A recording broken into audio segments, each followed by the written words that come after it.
Have you ever heard of Dona Yaya's house? An old, silent mansion, hidden among the modern buildings of São Paulo's Bixiga neighborhood. By day, it looks like just another historical house. But at night, ... they say something changes. Locals and night guards claim to hear footsteps echoing through the halls, even when the building is empty. Curtains move on their own, doors creak, and some swear they've seen through the windows the shadow of a woman dressed in white, standing still, staring at the street with a lost, distant gaze. That woman is said to be Sebastiana de Mello Freire, better known as Dona Yaya, a wealthy heiress from the early 20th century. Surrounded by luxury, yet trapped inside her own mind. They say she lived alone for years in that mansion, kept under watch after being diagnosed with a mental disorder. A cruel sentence in a time when women who defied expectations were easily labeled as insane. But what really happened to Dona Yaya? Was she a victim of her family, of her mind, or of something much darker that still lingers within those walls? Some believe her soul never left the house, that the mansion became a spiritual prison, where time itself stopped. Others say it's just superstition. But those who pass by at night swear there's something inside that house, watching back, in the heart of São Paulo, surrounded by traffic lights. An endless noise stands, a fragment of the past that refuses to disappear. The house of Dona Yaya, a mansion with tall walls and old windows, wrapped in mystery and silence. Few who walk past it can imagine the weight of the stories hidden there, stories of power, isolation, and sorrow.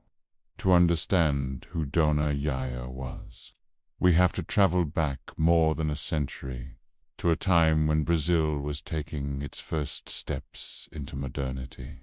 The city of São Paulo was growing fast, fueled by the coffee boom and by the arrival of the elite in the new urban areas. It was the early 1900s, and the most influential families competed for status, titles, and land, among them the Freire family. Sebastiana de Mello Freire, nicknamed Yaya, was born into privilege.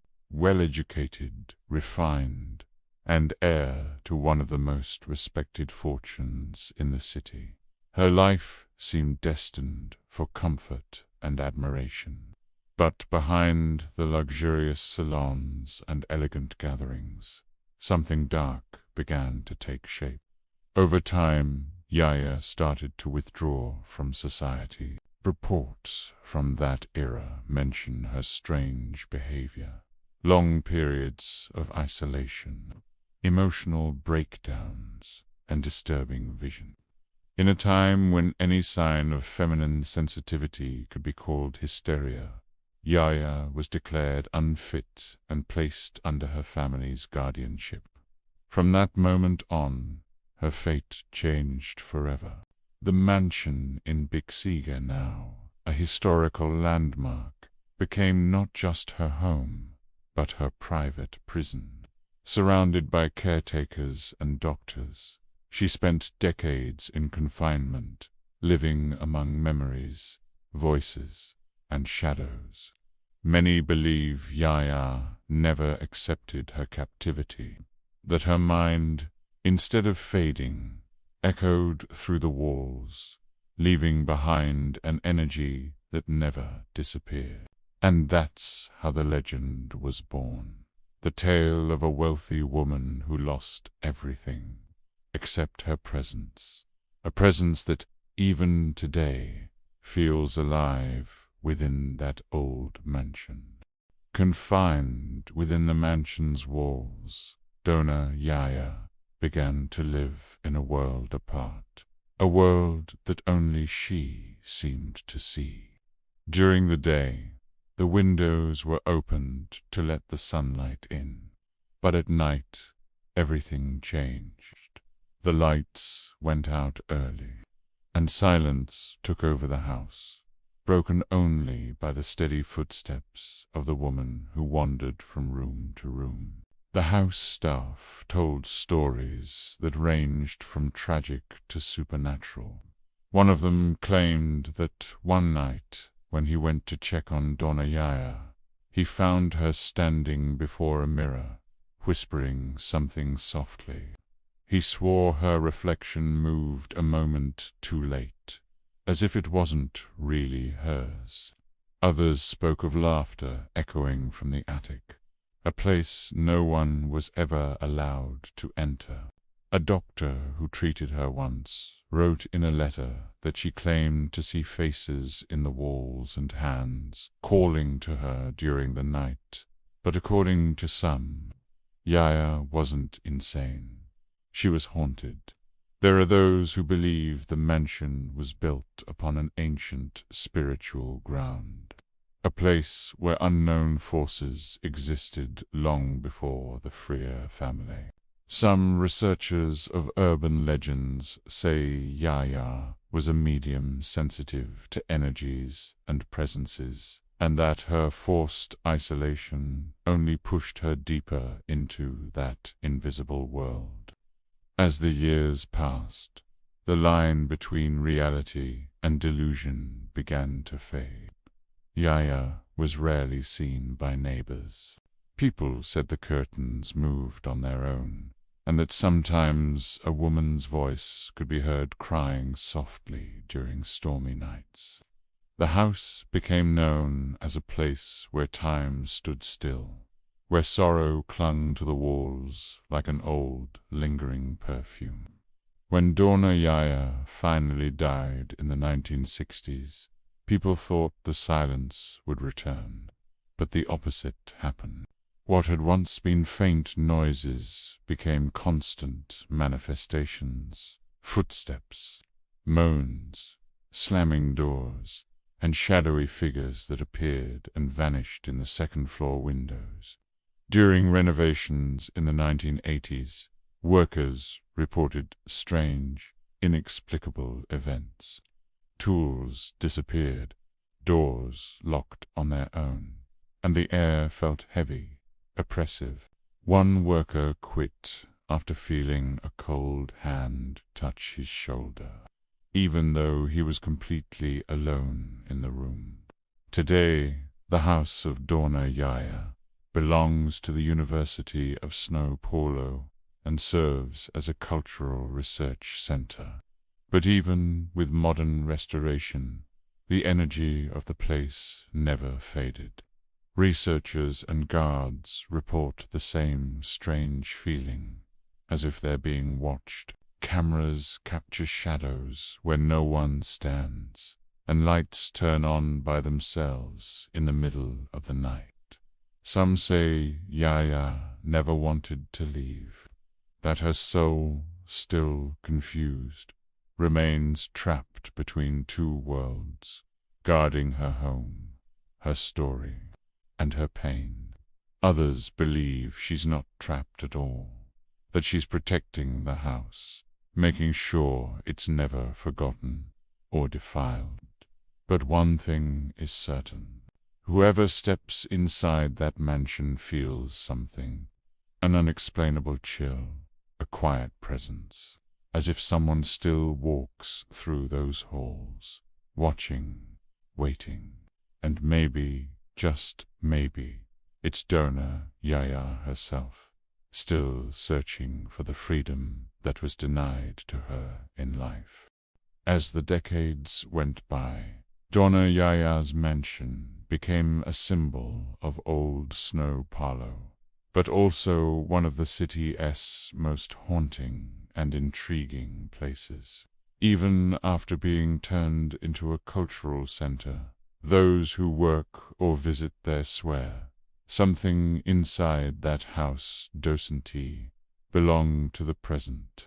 Stories from guards and staff keep piling up. One of them said that during a night patrol, he heard the clear sound of a piano coming from the main hall. When he entered, everything was silent except for one key, still vibrating on its own. Another guard claimed to have seen, out of the corner of his eye, a woman dressed in white walking down the hallway, disappearing as she turned the corner. Security cameras have recorded doors opening and closing with no wind at all. And during academic events, visitors reported the scent of an old-fashioned perfume, the very kind Dona Yaya was said to wear, according to records from her time. A group of USP researchers, skeptical by nature, decided to investigate. They spent an entire night inside the house, with recording gear and motion sensors.